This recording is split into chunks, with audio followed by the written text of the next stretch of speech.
Hey, welcome back to Talking Fight Boxing fans to another episode of Knuckle Up featuring Mike Orr at 4 and Cedric Ben, who's in the den with us. Today, we're going to be talking about a young boxer who's, he's got an interesting heritage and, quite frankly, an interesting story. What do you got for us? Yes, we're talking about Muhsin Cason. Guys, you probably don't know about him. He started out late, man, in boxing. He's 28 years old. He goes by the name of the Muslim Boxer on Instagram. You can check him out. This cruiserweight is 51st ranked out of 1,042 in the world and 6 out of 194 in the U.S. This kid had he didn't want to box, man.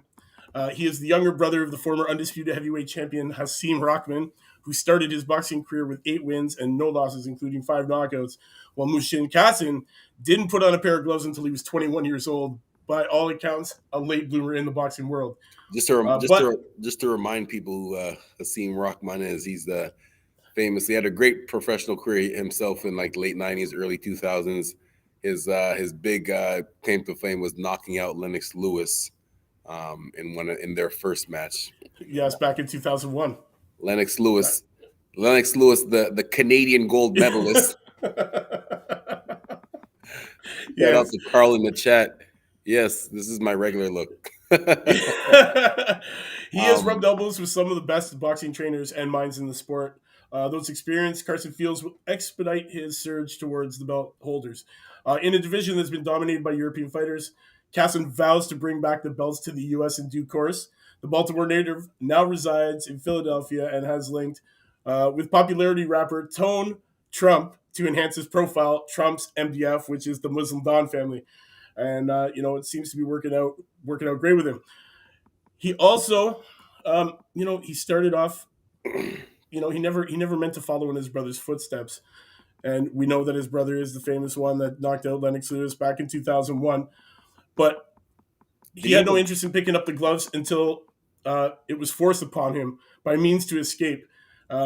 He needed to get out of Boston, where he was living at the time, and the only way that he could go live with his brother was one condition: that he had to take on the sport of boxing. And, he was boxing as a bouncer and got into an altercation where he easily knocked this guy out with one punch. And, his buddy bugged him, man. You need to get in the ring. You need to box. You got this raw natural talent. Let's do it. Let's get at it. You know what it is. So you know what? He did, man. And he moved down. He moved down to Vegas to be with his brother. And, he sparred the likes of some big names, man. He's been in the ring with, Caleb Plant. He's been in there with Benavidez. He's been in there with Andy Ruiz Jr. Has he done any, did he have any amateur experience before, or did he just turn professional right away? I'm pretty sure he just turned pro, man, because I couldn't find anything of an amateur career really on this kid. But good thing is, man, he's fighting coming up. He's 9-0 right now with 6 KOs. And, he's going to be donning the ring February the 26th, and he's going to be fighting a guy named Steven Lyons, and that's scheduled for 6 rounds at Philadelphia Arena, and it should be great, 2,300 Arena in Philadelphia, and it's going to be good, man. I can't wait to see this kid in the ring. He's got a great jab, man, and he's got a thunderous right hand. He's ended these fights easily with some body shots where guys have not been able to continue. He does have the power. He's a heavyweight power, but he's a cruiserweight size. And, he has competed. He has competed as a heavyweight. Dangerous combination for the cruiserweights, because they have that in between. They still have the speed of a light heavyweight, but also have the power of a heavyweight. So he's 9-0 right now. How many knockouts does he have in those 9 fights? 6 knockouts. 6 knockouts. He's coming. His last 2 fights, one was a KO, and the next one was a TKO. And you know what? They were both in the 3rd round. He hasn't been the distance since he fought Montez Brown back in 2019, and that was a unanimous decision through 6. But man, he's only been the distance 3 times in his career, and both the 2 times before that were in his his debut and second fight. So for all the people, the YouTubers out there, you might know the name KSI, the guy that fought Jake Paul on their big YouTube pay-per-view. Well, our boy here, Muhsin Cason, is it Cason or Cason?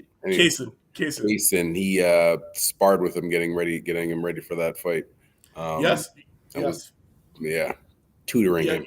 You're totally right. You guys can catch that. You can catch those videos and check it out on YouTube. He's also been known to be helping out Jake Paul too in some sparring, but he's been in the ring sparring some big names, man, like Badu Jack, Benavidez, Caleb Plant, Andy Ruiz. They're all ex-champions and in their own right, man. Great tutelage that this kid is getting. He's definitely been fast tracked, man, because he started late. 21 years old is the first time he put on a pair of boxing gloves. He's now, 28 years old. He's 9-0 right now with 6 KOs. We're about to see this kid jump into the ring. Guys, mark it on your calendar. February 26th. I told you, go check it out. In the meantime, check this guy out. Carl, thanks for tuning in. Yes. We always love it, brother. Lost bell every Thursday. Anything else you want to add about Muhsin Cason? No, it's just that it's funny for some of these guys that get a late start in the game. They get a late start, but at the same time, because of who his brother is, he's kind of had that. Obviously not training, but just a little bit of knowledge, just being around the older brother and just random house fights. I'm assuming.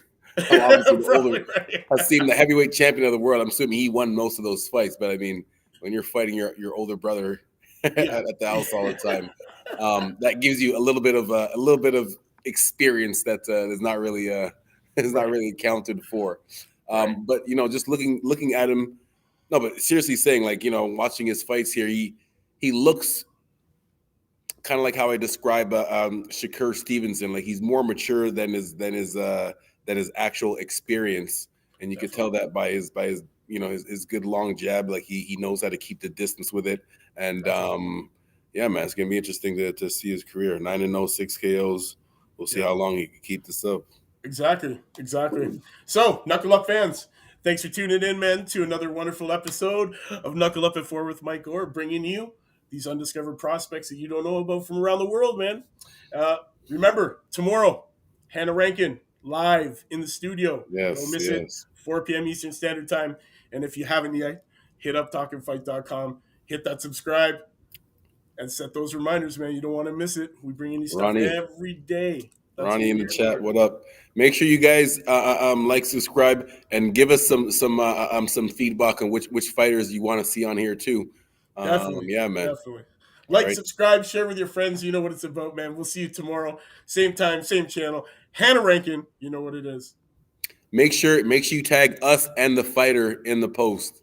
Twitter and Instagram, Snapchat, all that. You know what it is, man. We'll see you tomorrow. Same time.